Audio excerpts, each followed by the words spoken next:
What's going on? I'm Mario Saponaro. I'm an artist, and we're talking about the process. What process? Well, my process. It's quite simple, actually.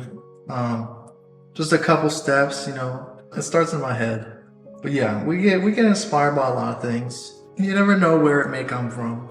Ever since I could remember, it was always just me drawing and me thinking, and just in general being to myself in a way that a lot of other people weren't.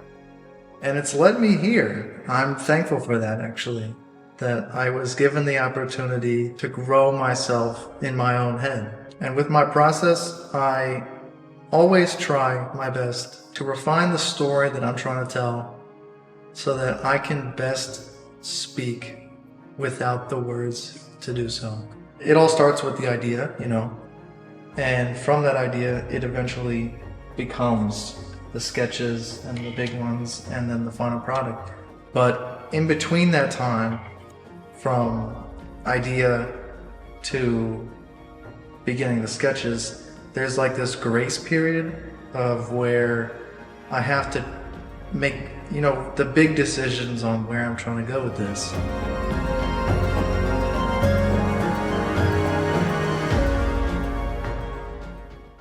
This section is not so much of thinking about what it's going to be in the end, but what it could be if I were to do it. This is where I figure it out.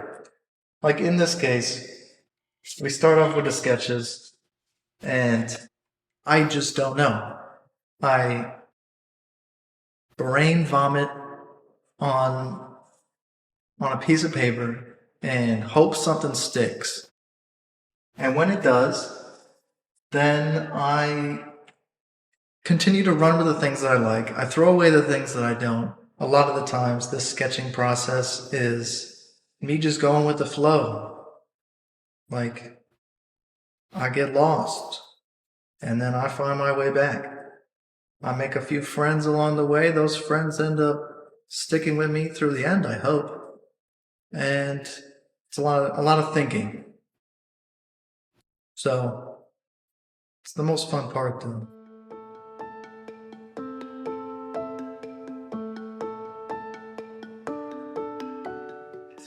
While these are not the final products of what's coming to be, I'm figuring out what I like, what I don't like, and kind of the general direction in which I want to go. So, like, for instance, with all of these, it starts out as a scribble. Just a small, quaint, like the beginning of a song when it's just starting to build up. But it turns from that into something more chaotic, more all over the place, kind of exactly how I feel in my everyday life. I wanted to once again convey this sense of explosion and movement and passion and also a little bit of sadness. Even with the smiles, I personally feel that these people are not happy, and that's kind of what I'm aiming to do.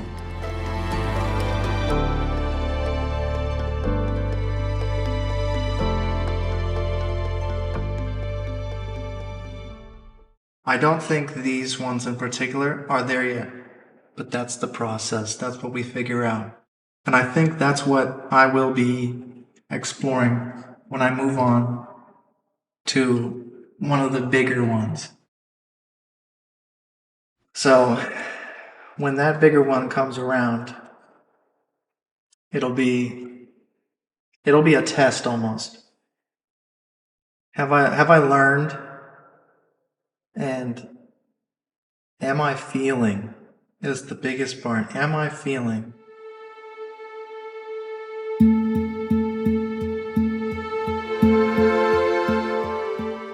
So this series is about loneliness. Half of these, if not a majority of these, will once again not actually make it into the final cut. I enjoy the imagery, but thus is the process of, changing things and molding and adapting. Improv, so to speak. But, like I said, it starts off with the idea of loneliness. I feel so closely related to the spoiled egg, incapable of transformation yet unable to be enjoyed. I feel so closely related to the simple scrap of paper, damaged, dispensable, a little bit of fun. The chess piece, the queen. I understand my path, but do I have the strength to make my own? The crown, the hat of my grandmother's, to become new, but to understand what was. In the next steps, I plan on furthering these narratives, hopefully growing them in a way that it seems more apparent. Some of the questions that go in my mind when I'm thinking about how to further the series is, how do they work together? It's like with these, each of them has their own room. They're isolated in a small corner and they're pushed to their mental limits, I guess. And it's like a walkthrough. You have the window that walks through into the open room, into another window. But where does the door lead, right? Some of the questions that you have to ask is like, what ifs? What if this? What if they all weren't in a room? What if? That's the name of the game.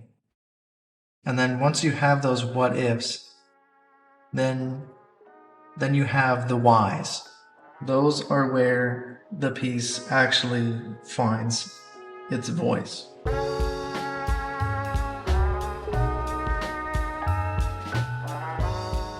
We're going to the third step now, to where we figure out materials. We have a general composition, we kind of know what we're doing, and we have the idea.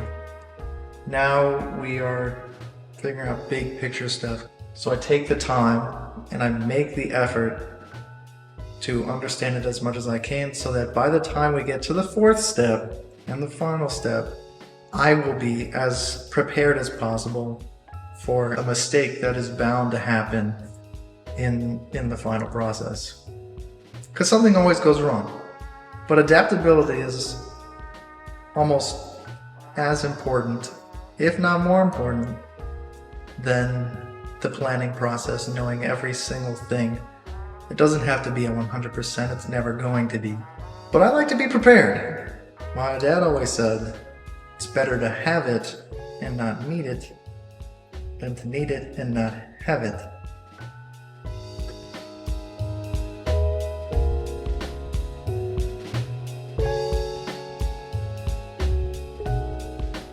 Fourth and final step is where it all comes together. The ideas and the sketches and all the time and labor, and we get to the final product in the end. Fourth step is usually where all the problems happen. I try and plan for things clearly in 3 steps so that problems won't happen, but problems do happen. And that's where we improvise, adapt, overcome. That's the goal. It's not going to look exactly the same. It's like jazz. You gotta feel your way through. You gotta make a melody. You gotta live inside of the artwork. And that's where it becomes beautiful.